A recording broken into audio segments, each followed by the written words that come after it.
Nous sommes dans l'actuel territoire de l'Éthiopie, dans la haute vallée du fleuve Awash. Paysage boisé, climat chaud et humide, nuit froide. Nous sommes à seulement 350 km du lieu de découverte de Lucie, la grand-mère de l'humanité. Mais la scène que nous allons voir se déroule bien plus tard, il y a environ 600 000 ans. Le site de Melka Kunture, en bordure de fleuve, livre des traces ténues de nos lointains ancêtres, Homo erectus et Homo heidelbergensis.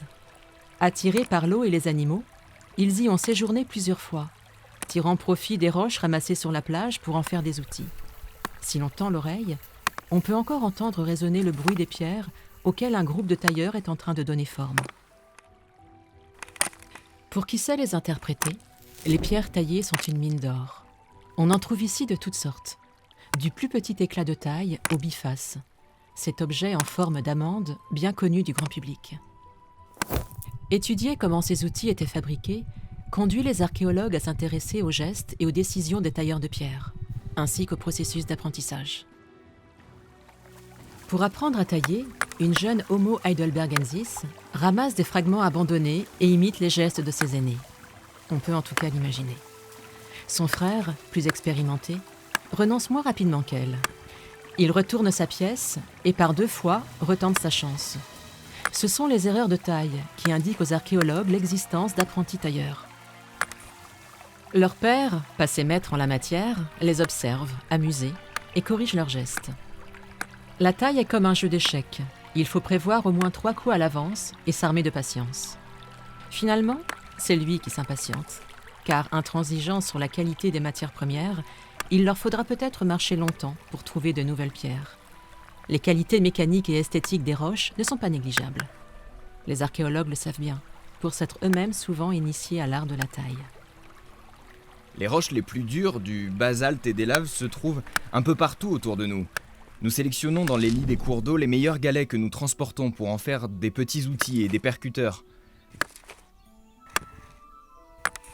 Dans la plaine, nous trouvons de gros blocs que nous transformons sur place, en hachereau ou en biface pour ne pas nous encombrer. Le mot hachereau vous intrigue ? Voyez plutôt, cet outil est sculpté directement dans le rocher, en frappant dessus avec un autre bloc. On prépare un bord tranchant, puis on extrait la pièce du rocher. Plus tard, on améliorera sa silhouette à l'aide d'un gourdin de bois, mais sans toucher au tranchant. Enfin, cette roche noire et brillante, c'est de l'obsidienne.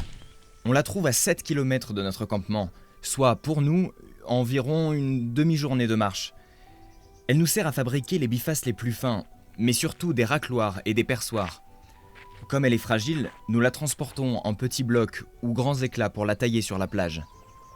L'archéologue peut donc reconnaître, jusqu'à un certain point, une certaine spécialisation des outils et des matières premières. Mais les éléments organiques travaillés ont quant à eux disparu. Les plus petits outils servaient certainement à découper des tendons ou des végétaux, et les bifaces et les hachereaux, plus robustes, pourraient avoir servi à couper du bois et démembrer des animaux. Mais tout cela reste pour l'instant hypothétique. Malgré ces incertitudes, les outils en disent long sur ceux qui les ont fabriqués. Choix et anticipation, aptitude cognitive, faculté d'apprentissage. On devine ainsi comment les tailleurs ont d'abord fixé leur pensée sur l'outil avant de développer leurs gestes. Cela nous ressemble finalement bien plus que nous n'aurions pu le croire. Les nombreuses crues qui l'ont recouvert au fil des millénaires ont permis la conservation du gisement de Melka Kunture que vous voyez à présent d'un œil nouveau.